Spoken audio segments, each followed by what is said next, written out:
the median income is about $38,000, and they don't say African American, they don't say white, they don't say Asian, they say school teacher now. So we made some advances. You know, why some of the news is discouraging, so many other things are encouraging.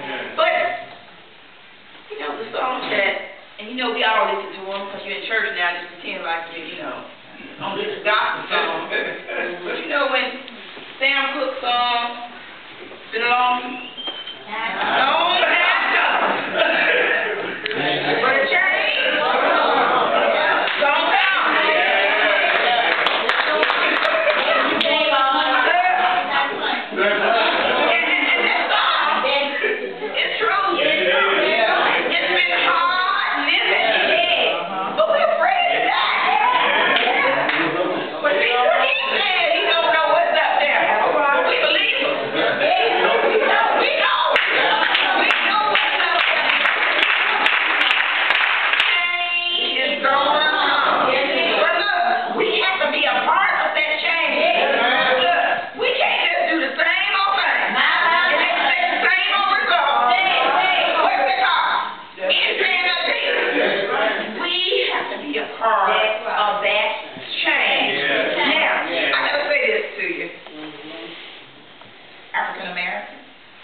Today, Afro-Americans, a few years ago, Negroes, a few years back, and whatever else they call it, from back.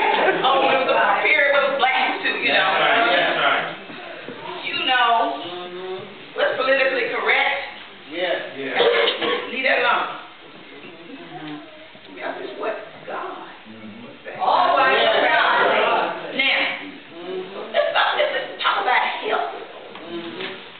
Made a few advances, but then we know better.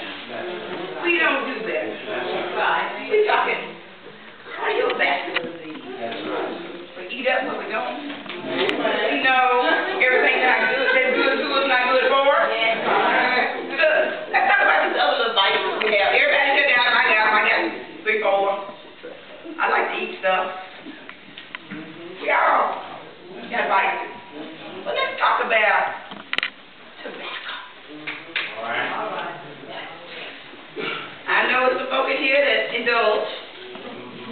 And I'm just going to talk about the legal ones right now. Let's talk about any illegal. But since we're talking history, see, history can be used for against us. A lot of people would say it's a weapon. History is a weapon. Now, when you think about tobacco, and you go back to your forefathers when they were brought here. Slave ships, shackles. What were you brought over here for? To work with. Work the fields, cotton and tobacco. You couldn't smoke it, you couldn't chew it, you couldn't do nothing with it but work it. That's right. Come on to the day. Virginia said, Slim said, you come a long way, baby.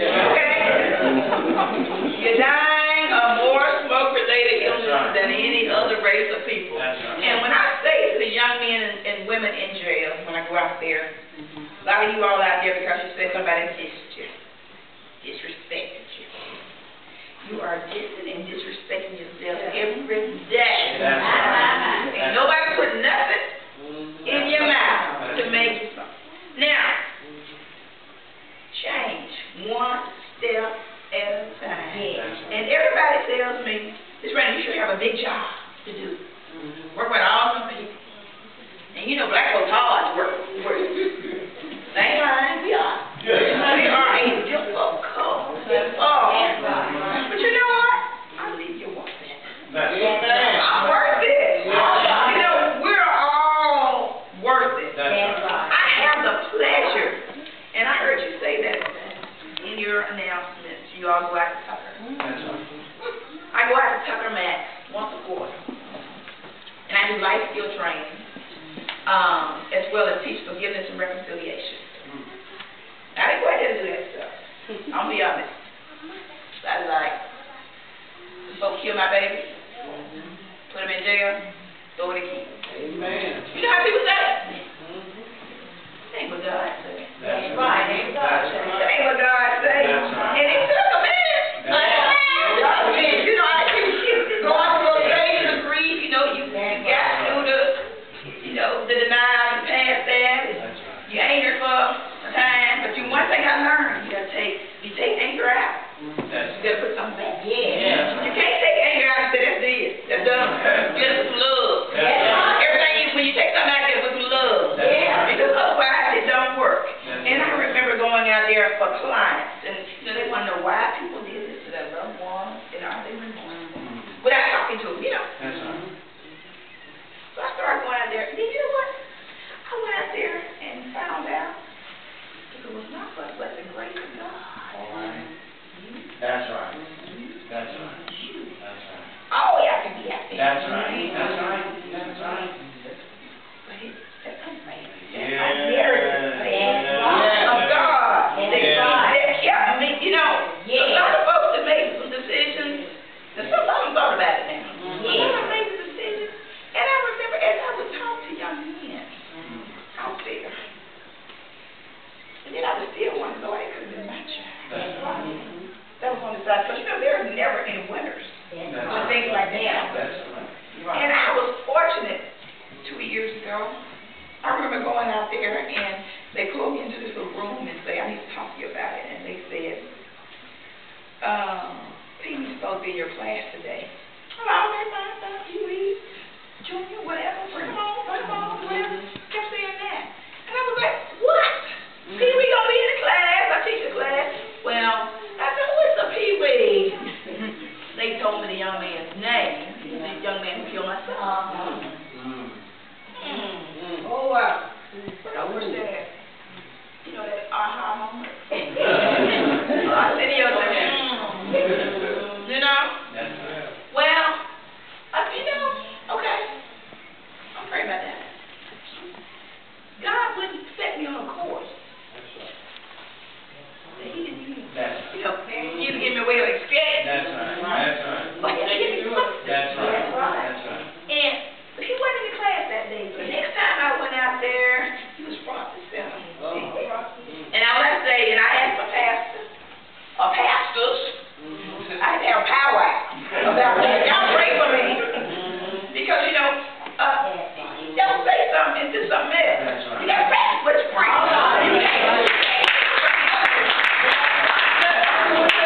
Mark said, talk about nonviolence and then everything together. But you got to practice what you preach. And I remember saying, God, give me strength. And one thing I like about the God I serve, this is why I love the Lord. He walks before you. The side, he holds your hand. He's behind. He got me covered. Wasn't even worried. So I'm sitting out there, and the young man, he stands up and says, he asked for permission to speak, and he says, I stand to ask you to forgive me. I talked to my mother, and I talked to God about this, and I want you to forgive me for what I did. I said, what you do? It's like that. It's like this. What you do? He said, for killing your son. What was his name? We got to take ownership. That's right. That's right. You can't just, because I remember hell.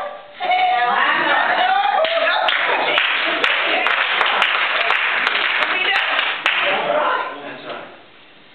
And I shared with him, he said to that I know you talked to my mom, and you told my mom you were disappointed in her.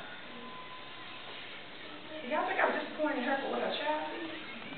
No. See, it don't have anything to do with our children, our brothers, our mothers, our daddies. But you have an obligation to love them. That's right. And support them. Not condone what they do. Don't lie and say, my baby ain't never done nothing. My baby ain't never done nothing. There's no lie there. And they face trouble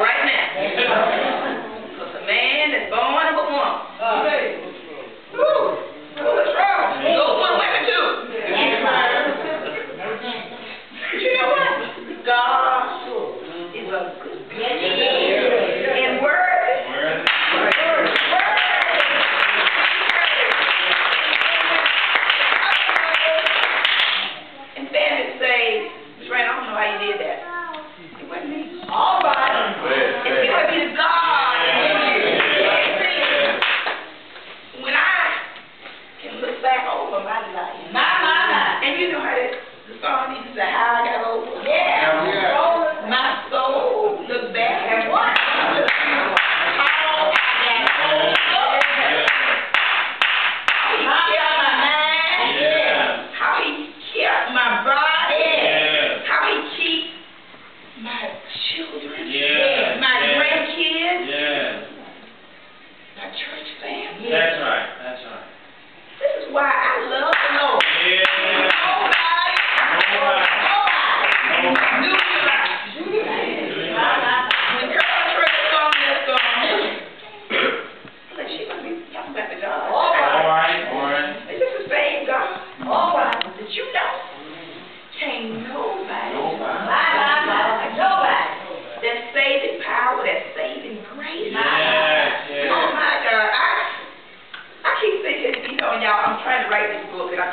Every time I get so far in the book, it's something else I have to put in the book. It's called Inspired with Sticky Notes to the Soul. Because you know how y'all still look post-it notes that people put word on that sort of remind us stuff. And there are some sticky notes like that in our soul. And every time I get to pass one and I was like, oh Lord, I forgot that joy. Joy that I had. Lord, that power. That patience. And then I have to go back to my time. And then I have to go back to what I have to practice every day. I always tell people I got those 5 P's that I practice. You know, prayer. You know, we got to have a good prayer life. That's right. You know, it's prayer. I said righteous. Fervent, effectual prayer. How many people?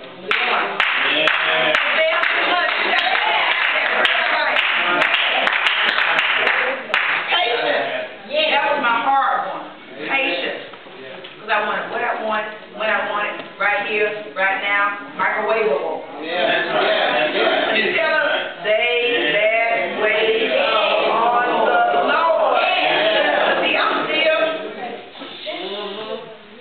because one day, you got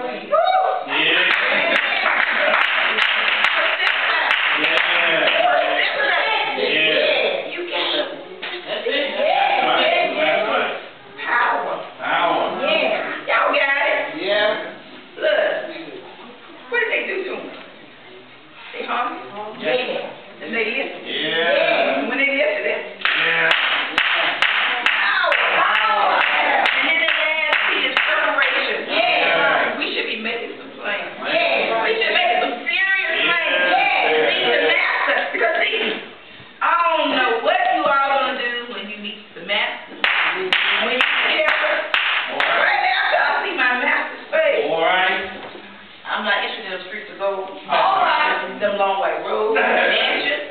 I'm going to walk around heaven all day. I got a child, I got a sister, I got a brother, I got a dad. The list just go on and on. See, that's what I'm going to be doing. Now, I got those 5 P's. Then I got that big A. And I'm sorry, I don't mean this from behind. I mean, affirmations. Those sticky notes. You know, I can do all those things. Right? To strengthen me. Can't you see the forefathers and the mothers when they can't cut other words, they on their knees and say, Lord, you got me. I can do all things. I'm going to take it. But you take the hard way back in and go into that jail and say, I can do all things. Right? And there are so many others. Y'all got them. Those things that get you going. Hey, those are the kind of things that we want to look forward and pray for. Those are the kind of things that, you know, and then the last thing that I want to share with you all, I used to didn't understand those songs that my mom also, so, you know how we have to do this. You know, that's why I said this little church reminds me of a country church. Because see, I don't want to think. Y'all know what I want to think? I watch them in Little Rock, you know, they go up and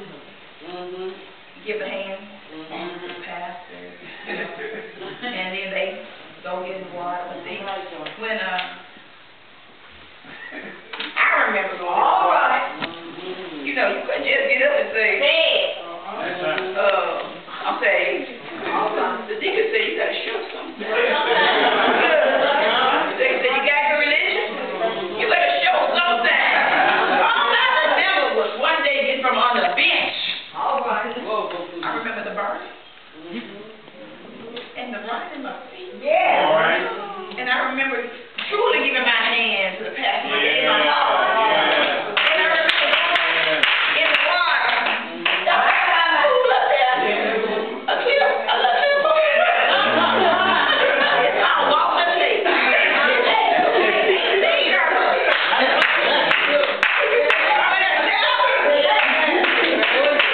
But that's why he tells us to take it. Word high and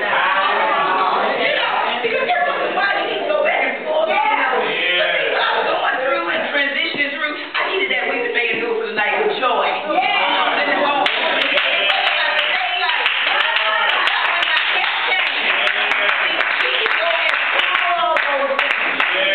You don't remember nothing else? It's going to be that amazing grace. It's going to continue to care. Amazing grace shall always.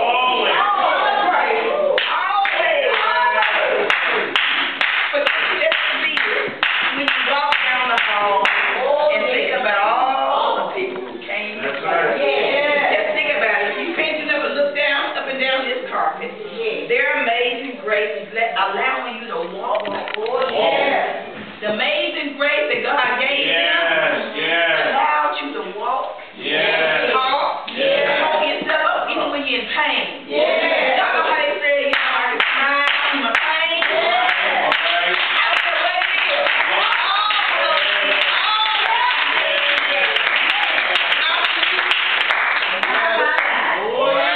Don't let anyone tell you that someone else is keeping you. Every